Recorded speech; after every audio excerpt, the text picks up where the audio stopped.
Hello everyone and welcome to the ScrapbookPal YouTube channel. This is Dawn Polly from D Polly Designs and I'm so glad you could join me.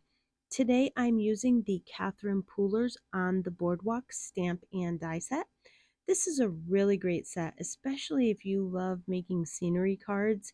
You get a surfboard and an umbrella, a hot dog cart and a palm tree, and you can purchase the coordinating dies to go with it. I'll also be using the Sand and Sea stencil, which is really great to make waves and sand on the beach. And then finally, I'm going to pair it up with the School is Out stamp set. They do have a Boardwalk Cruiser stamp set, but I don't have that one, so I'm using the School's Out one instead. Okay, so let's get started.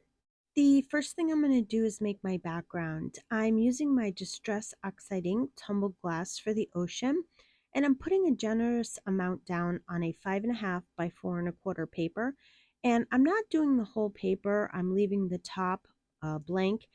And you don't even need to actually do the bottom, but I did, and I'll show you why in a minute. Then I'm going to use the stencil to make some darker waves on it. I start to do it when I realized I should probably tape off the little specks of sand and the seagulls so that I don't get any ink on my paper where I don't want it.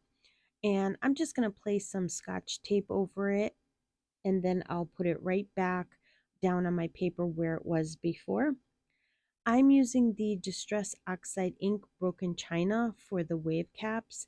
I think it's a nice contrast next to the tumbled glass, and it's very easy to do. You just go over the lines, and it actually comes out pretty nice. I like it. So I originally made a small sand mound, but after I did, I realized I wanted it a little bit bigger. So I'm going to make a new one, and I just used my scissors, and I'm going to cut a rounded edge on a piece of craft colored paper. While I have my stencil out, I decided I wanted 3 seagulls flying in the sky, and I used the Distress Oxide ink Black Soot, and I just quickly ink blended 3 of them in the sky. For the sand, I just wanted to add a little bit of contrast around the edges of it and then make it go lighter in the middle of the paper. So I just start out a little heavy around the edges, and then I just gradually bring the color into the middle of the paper. Next, I went ahead and stamped out all of my images. I did a surfboard and 2 palm trees, and then I used the coordinating dies to cut them out. I also stamped out the little mouse from the Schools Out stamp set, and I die cut him from my brother's scan and cut machine, but you can easily fussy cut him out. Then I'm going to stamp the sentiment, make time for some fun today, from the Schools Out stamp set right onto the sand pile. I'm going to quickly color in the little mouse.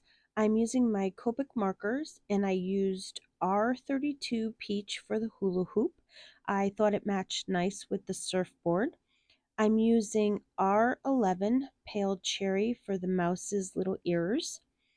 And then for the mouse's body, I'm going around the edges with C3 Cool Gray, and then I will just blend it all together with C1 Cool Gray. I'm not going to spend a lot of time on the coloring of the mouse because there's really not a lot to color. Now let's start assembling the card. This is my favorite part when I get to put the card together. I love seeing the finished product. I'm adhering the mound of sand to the bottom of the card. I adhere the palm trees onto the sandbank, and I put them so that they're different heights. I decided I wanted a sun in the sky, so I just grabbed a circle die that's about the size of a $1/2, and I die cut it from some yellow cardstock, and I'm putting it in the top left corner, and then I'm just going to trim away off any of the excess sun that I don't need that was hanging off the card. I put foam tape on the back of the surfboard and the mouse so that they're raised up on the card to give them dimension. And then I just adhere them to the front of the card. And to finish off the card, I decided to trim the front panel down to 4 by 5 1/4, and then I adhere it onto an A2 size card base. And that's going to complete my card for today. I hope you enjoyed watching me use the Catherine Poolers on the Boardwalk collection. I want to thank you for joining me on the Scrapbook Pal YouTube channel. I would love for you to leave a comment below and let me know what you think of the card. If you liked the video, please give it a thumbs up. Be sure to subscribe to the Scrapbook Pal YouTube channel and their other social media platforms so you don't miss out on any great inspirational videos. Also, check out their website for any new releases they might have. And as always, I want to thank you for spending your time with me, and I hope you have yourself a wonderful day.